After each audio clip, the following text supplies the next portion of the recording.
Assalamualaikum warahmatullahi wabarakatuh.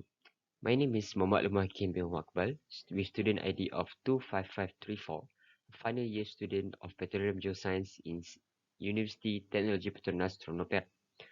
So for today's presentation, my topic will be about one of the migration algorithm which will be used with equation method as per instruct by Dr. Abdul Halim bin Abdul Latif in Seismic Wave and Imaging Course QBB 4123. So what is migration? Migration is a step or process method that will be used to produce image below the subsurface to represent any geological structures. It helps the geophysicists to give a better image for interpretation. Migration will only image the primary reflections and be noted that multiples, noise, surface wave, and converted wave will not be imaged in migration technique. So why is migration? Let's see for the example between the one that we use migration and the one that we unmigrated the section. On this left side is this the unmigrated section, and on the right side is the migrated section. Unmigrated section has a dipping which not properly positioned, while compared to this one, the dipping event were properly positioned, as you can see the red line here, compared to this one. Diffraction events are not collapse, but compared to the migration one, the collapse or the diffraction event, as well as as you can see, the events are overlapping between each other on this circle one, but on this side, on the right side, the overlap will not be occur. So with the migration, it helps the geophysicist or any interpreter to interpret better, and if we are using the unmigrated one, it will might lead to the misinterpretation. Migration, or known as the imaging technique for the seismic event, were widely used and can have many types of classes. In this presentation, we will talk about the wave equation method, which falls under the acoustic wave equation, which use the full waveform.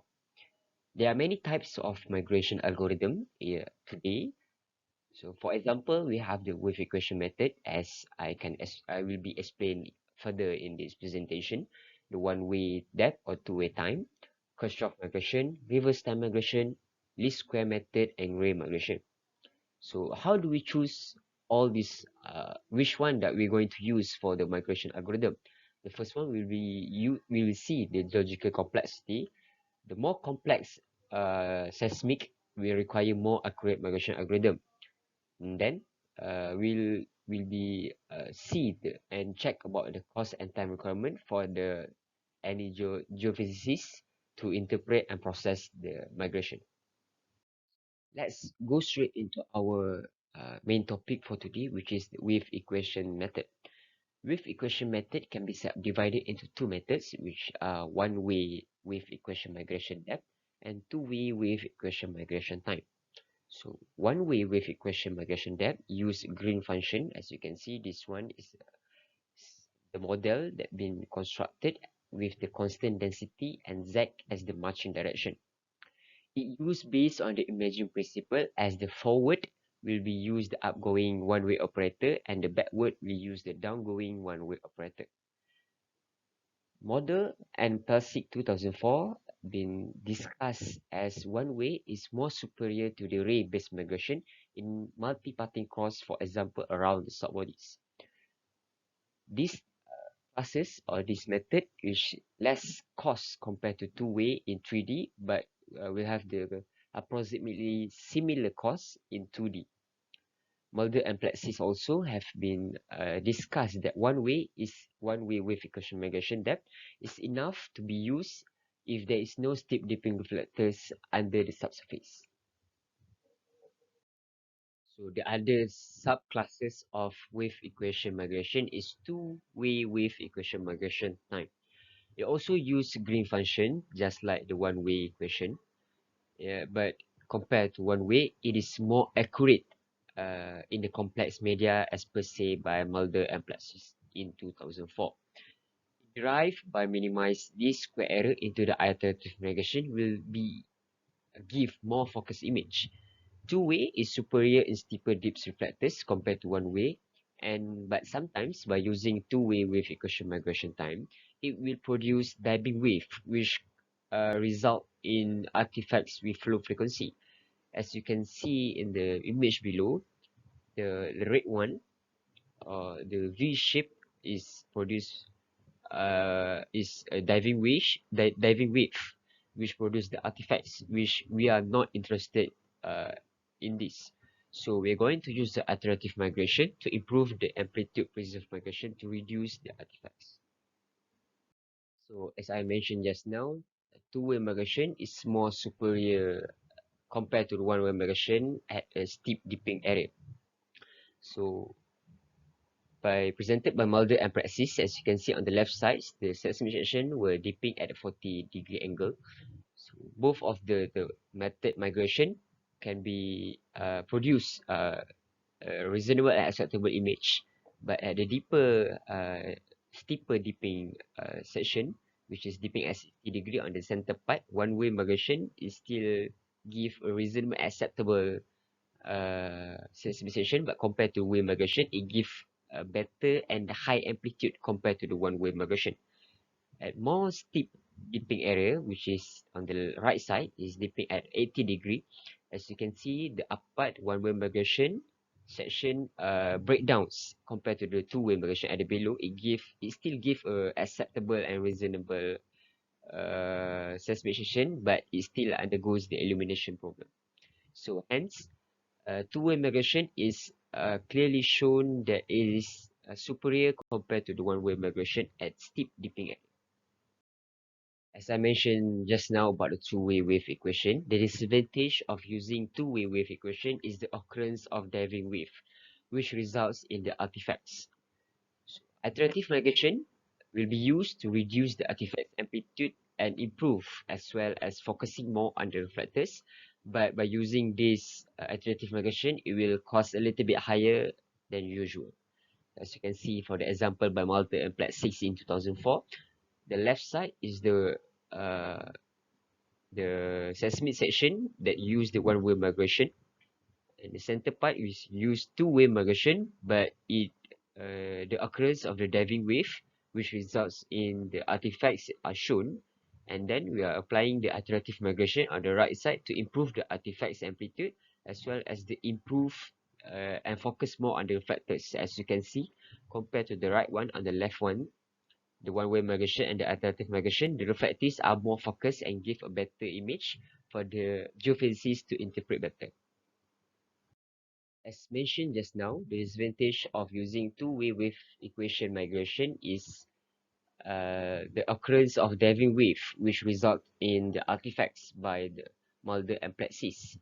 According to Formel and Kao, there are other problems that are going to uh, inter, intercept our two-way time migration. The first one is it use approximate green function which rely only on 1D velocity model. And in case of lateral velocity variation, the transformation between the imaginary coordinates and Cartesian coordinates become distorted.